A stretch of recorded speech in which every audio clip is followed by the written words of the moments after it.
Good afternoon. This is All India Radio and I'm Meenoti Chatterjee with the Midday News.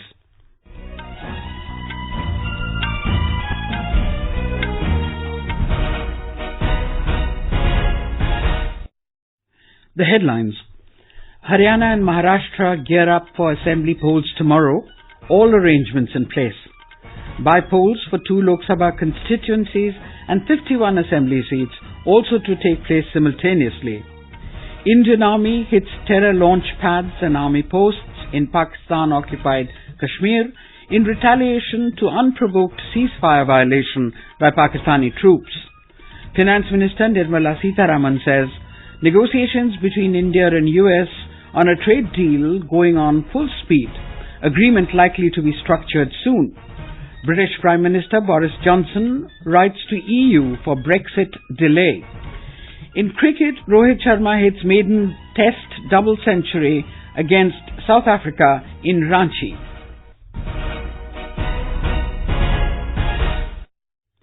All arrangements have been put in place for assembly elections in Haryana and Maharashtra tomorrow. Polling will be held for 288-member Maharashtra Assembly and 90-member Haryana Assembly. The high-voltage campaigning in both the states ended last evening. In Haryana, the key parties in the fray are the ruling Bharatiya Janata Party, BJP, the Congress, the Indian National Lok Dal. As many as 1,169 candidates, including 104 women, are vying for 90 assembly seats, out of which 17 are reserved. Nearly 1.83 crore voters are eligible to exercise their right to franchise. Out of them, around 99 lakh are men, while 85 lakh are women. Voting will be held in 16,357 polling stations across the state. Hansi constituency in Hisar district has the highest number of candidates, 25 in the fray. Let's go to a Haryana correspondent to get more details for tomorrow's elections. Good afternoon, Jitendra. How are the security arrangements there to ensure free and fair polls? Meenoti, elaborate security arrangements have been made to ensure free, fair and peaceful polling. Paramilitary forces along with police personnel are deployed across the state. More than 1,23,000 licensee weapons have been taken in custody by the police. To ensure law and order, checkposts have been set up at 482 places in the state and police is having close eye on every activity. Meenoti. And Jitendra, what are the security arrangements on the interstate borders? Meenoti, Haryana is sharing borders with many states including Rajasthan, Uttar Pradesh, Punjab, Himachal Pradesh and Delhi. All interstate borders have been sealed and the movement of liquor, case amount and other items used to lure voters are also being monitored. Meenoti. Thank you, Jitendra. Meanwhile, the Chief Electoral Officer Haryana, Anurag Agarwal, told AIR correspondent that all the arrangements for tomorrow's polling have been made across the state. In Maharashtra, nearly 8.9 crore voters will cast their votes for electing their representatives for 288 seats of the State Assembly, out of which 53 are reserved seats. Out of these voters, more than 4.5 crore are men and around 4 crore are women.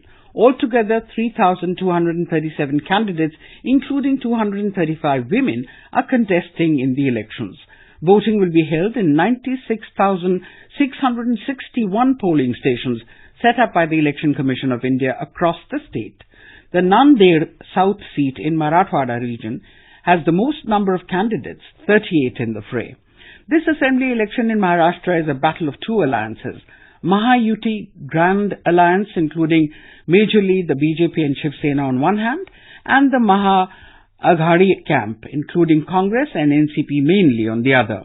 In the recently held Lok Sabha elections 2019, BJP Shiv Sena combined had won 41 parliamentary constituencies out of 48, garnering 51.3% of the votes. For more updates on the polling in Maharashtra that is going to happen tomorrow, we are joined by our Mumbai correspondent. Good afternoon, Jaydevi. Please inform us about the security arrangements that are in place there. Well, Minoti, in order to conduct peaceful and fair polling, over 3 lakh security personnel of state and central police force will be deployed in the state. 2 lakh state police personnel have been deployed for day of polling and counting. 350 companies of Central Industrial Security Force, Central Reserve Police Force, Nagaland Women Police Force have also been deployed. 100 companies of State Reserve Police Force, 45,000 Jawans of State Home Guards have been deployed on 24-hour duty. In addition to this, services of 20,000 Home Guards Jawans of other states are also sought for the peaceful conduct of elections. Could you tell us something about the deployment of electronic voting machines, Jaidevi? Yes, Minoti, around 1,80,000 voting machines are being used in the 288 constituencies of the state. Apart from these, 1,27,000 control units and 1,35,000 VVPATs have also been sent to 96,661 polling stations in the state. Thank you so much. Meanwhile, Chief Electoral Officer Maharashtra Baldev Singh told AIR correspondent that all the arrangements for tomorrow's polling have been made. Bypolls will also take place to 2 Lok Sabha constituencies and 51 assembly seats in 17 states tomorrow. The 2 Lok Sabha seats where bypolls will be held are Samastipur in Bihar and Satara constituency in Maharashtra. Assembly constituencies for which bypolls will be held are 11 seats of Uttar Pradesh, 6 in Gujarat, 5 seats each in Kerala and Bihar, 3 in Sikkim, 4 each of Punjab and Assam, 2 each of Tamil Nadu, Rajasthan and Himachal Pradesh, and 1 seat each in Odisha, Telangana, Madhya Pradesh, Chhattisgarh, Meghalaya, Puducherry and Arunachal Pradesh. Counting of votes for both assembly elections and bypolls will be held on Thursday. The Indian Army hit terror launch pads in Pakistan Occupied Kashmir today in retaliation to ceasefire violation by Pakistani troops. Indian troops also targeted Pakistani army posts which have been actively trying to push terrorists into Indian territory. Indian Army used artillery guns to target the terrorist camps which have been actively trying to push terrorists into the Indian territory. Few launch pads in Neelam Valley have also been destroyed and some fatalities were reported.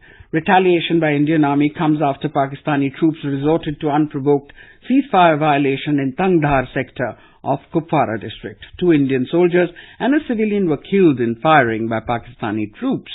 There is also cross-border firing across the international border in Kathua. This is All India Radio giving you the news. For quick news updates, visit our News on AIR app and follow us on Twitter at AIR News Alerts. You can also visit our website www.newsonair.com. Finance Minister Nirmala Sitharaman has said that negotiations between India and US on a trade deal are going on in full speed. She also expressed hope that an agreement will be structured soon. The ongoing trade deal negotiations briefly came up for discussion during a pull-aside between Mrs. Sitharaman and the U.S. Treasury Secretary Stephen Mnuchin at the IMF headquarters. Mnuchin is scheduled to visit India early next month. India is demanding exemption from high duties imposed by the U.S. on certain steel and aluminium products under their generalized system of preferences. India also wants to greater market access for its products from sectors including agriculture, automobile, auto components and engineering. In 2018-19, India's exports to the US stood at $52.4 billion, while imports were $35.5 billion. Trade deficit dipped from $21.3 billion in 2017-18 to $16.9 billion in 2018-19. President Ramnath Kovind recalled the strong bond of friendship of the people of India and Philippines for decades. He said the diaspora has grown remarkably over the last few years and all of them are contributing to the economy and society of the Philippines and the image of India in that country. Addressing the Indian community at a reception in Manila today, he said New Delhi needs Indian diaspora's support and helping hand. He called upon the people to avail the opportunities that India offers for innovation, investment, research and education. The President said India's flagship initiatives such as Make in India, Digital India, Skill India, Ganga Rejuvenation Project, Swachh Bharat Mission, Smart Cities and Jal Jeevan Mission seek their partnership.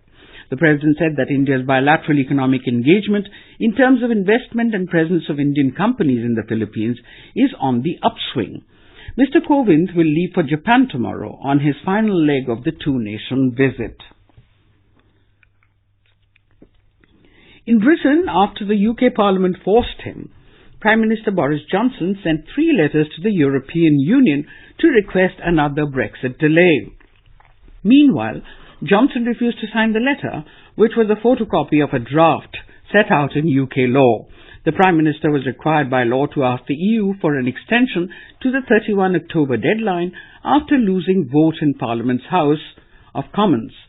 The first of the letters sent to the European Council President Donald Tusk contains the request for an extension that he is legally required to deliver. Yesterday, in a parliamentary session, UK lawmakers voted 322 as against 306 to withhold their approval of the Brexit deal until legislation regulating its implementation had passed. Sri Lanka has been removed from the Financial Action Task Force FATF list of countries at the risk for money laundering. Minister of Finance Mangala Samiravira said in a statement that FATF in Paris informed the removal of Sri Lanka's name from the blacklist, commending the new measures taken by the country on financial security. Sri Lanka was first included in the blacklist in 2011. By 2012, Sri Lanka was listed in the list as a dangerous country with no commitment to the financial security plan. U.S. Defense Secretary Mark Esper has said that under the current plan, all American troops leaving Syria will go to western Iraq. He said the U.S. military will continue to conduct operations against the Islamic State terror group to prevent its resurgence. The Defense Secretary's comments were the first to specifically lay out where American troops will go as they leave Syria. Esper said he has spoken to the Iraqi counterpart about the plan to shift the more than 700 troops leaving Syria into western Iraq. Back home, Delhiites breathed easy as pollution levels in the national capital reduced significantly owing to gusty winds and rainfall in neighboring areas. The overall air quality index, AQI, fluctuated between 128 and 157, which falls in the moderate category. According to the Central Pollution Control Board's data, Kuldeep Srivastava, a senior scientist at the Indian Met Department, said rainfall in Punjab, Haryana and nearby areas due to a western disturbance reduced the effect of stubble burning on the city's air quality. The Ministry of Earth Sciences Air Quality Forecast and Research Service, SAFAR data, showed the share of the smoke from stubble burning in neighboring states on Delhi's PM 2.5 concentration was nil on Saturday. The 50th International Film Festival of India, IFFI, has announced the films in debut competition section of the festival. The festival, which has been a launchpad to several filmmakers over the past 50 years, aims at bringing the best first-time filmmakers of the year in this section. Algerian film Abu Layla, directed by Amin Sidi Boumediene, Korean film Romang by Lee Chang-guen, are the films which made it to the debut competition this year. The national award-winning film Helaro by Abhishek Shah and Malayalam film Oyare by Manu Asokan are the Indian films competing for the award for the best debut film director. In cricket, Rohit Sharma hit maiden test double century against South Africa on day 2 of the third and final cricket test at Ranchi. Rohit scored 212 runs from 255 deliveries before losing his wicket to Kagiso Rabada.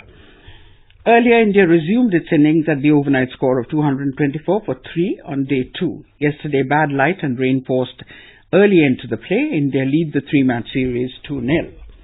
And now, before we end this bulletin, the headlines once again. Haryana and Maharashtra gear up for assembly polls tomorrow. All arrangements in place. Bypolls for 2 Lok Sabha constituencies and 51 assembly seats also to take place simultaneously. Indian Army hits terror launch pads and army posts in Pakistan Occupied Kashmir in retaliation to unprovoked ceasefire violation by Pakistani troops. Finance Minister Nirmala Sitharaman says negotiations between India and US on a trade deal going on full speed, agreement likely to be structured soon.